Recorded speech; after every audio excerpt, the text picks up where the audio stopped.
एक ब्राह्मण बालक था जो बनारस से पढ़कर घर लौटा। पिताजी ने उससे पूछा, पढ़कर के आ गए हो? बालक बोला, हाँ। पिताजी बोले, तो बताओ पाप के बाप का नाम क्या है? ब्राह्मण बालक हैरान हो गया, किताबें खोल खोल कर देखने लगा। फिर बोला, गुरुजी ने तो यह नहीं पढ़ाया कि पाप के बाप का नाम क्या है। पिताजी ने कहा, तो जाओ अपने गुरु से पूछ कर आओ या स्वयं ढूंढ कर आओ, और जब तक तुम्हें पाप के बाप का उत्तर न मिल जाए घर मत आना। ब्राह्मण बालक बेचारा घूमता रहा, सबसे पूछता रहा, पर किसी से भी संतोषजनक उत्तर नहीं मिला। इसी खोज में वह एक सुंदर से घर में पहुंचा। बाहर गौ माता बैठी थी, तुलसी का पौधा लगा था। घर बहुत पवित्र सा प्रतीत हो रहा था। उसे नहीं पता था कि यह एक वैश्या का घर है। उसने सोचा, थोड़ा अन्न जल ग्रहण कर लूं, फिर यात्रा आगे बढ़ाऊंगा। भीतर गया, बैठा। वैश्या ने जल पिलाया। जल पीने के बाद बालक ने पूछा, देवी, आप कोई वैष्णव भक्त हैं? आपका नाम क्या है? वैश्या ने हंसते हुए कहा, नहीं, मैं कोई वैष्णव नहीं हूं, मैं इस नगर की एक वैश्या हूं। ये सुनते ही बालक चौंक गया, पानी का गिलास दूर फेंक दिया और घबरा कर बोला, अब तो मुझे गंगा जल में स्नान करना पड़ेगा, कपड़ों सहित नदी में कूदना पड़ेगा। मैंने बहुत बड़ा अपराध कर दिया।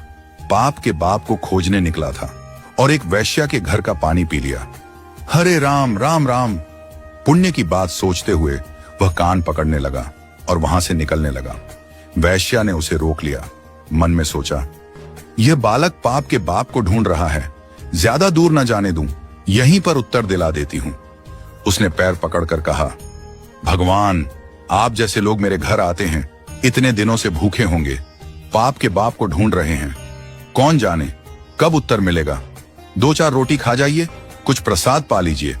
ब्राह्मण बालक बोला, तेरे घर का पानी पीकर मैं अपवित्र हो गया, अब कह रही हो तेरे घर का भोजन भी पाऊं? वैश्या बोली, महाराज, मैं आपको दक्षिणा में 5 सोने की मोहर दूंगी, अगर आप मेरे यहाँ का प्रसाद पा लें तो। बालक सोचने लगा, पाप तो हो ही गया है, जनेऊ तो बदलना है, नदी में स्नान तो करना है, प्रायश्चित करना ही है, तो क्यों ना कुछ दक्षिणा भी ले लूं। 3-4 दिन तक बाहर रहूंगा, कुछ तो चाहिए ही। वैश्या ने रोटी बनाकर थाली में रख दी। बालक जैसे ही खाने बैठा, वैश्या ने उसका हाथ पकड़ लिया और बोली, महाराज, मेरा मन है कि मैं अपने हाथ से आपको खिला दूं, और यदि आप ऐसा करेंगे तो 5 की जगह 15 सोने की मोहर दक्षिणा में दूंगी। बालक ने कुछ सोचकर मुंह खोल दिया, ठीक है, खिला दो। वैश्या ने कौर हाथ में लिया और जैसे ही भोजन देने लगी बोली, महाराज, एक बात याद रखना, पिताजी को जाकर कह दीजिएगा, पाप के बाप का नाम लोभ है। फिर उसने आगे कहा, आप तो मेरे घर का जल पीना भी पसंद नहीं कर रहे थे, फिर मेरे हाथ की बनी रोटी कैसे खा ली?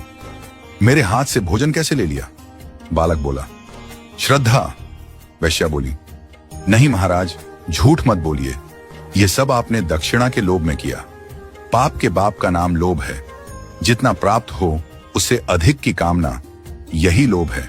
इसलिए भैया, यदि जीवन में पाप से बचना है तो लोभ से बचो।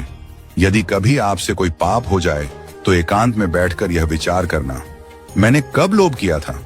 आपको उत्तर मिल जाएगा। बिना लोभ के कोई पाप नहीं होता।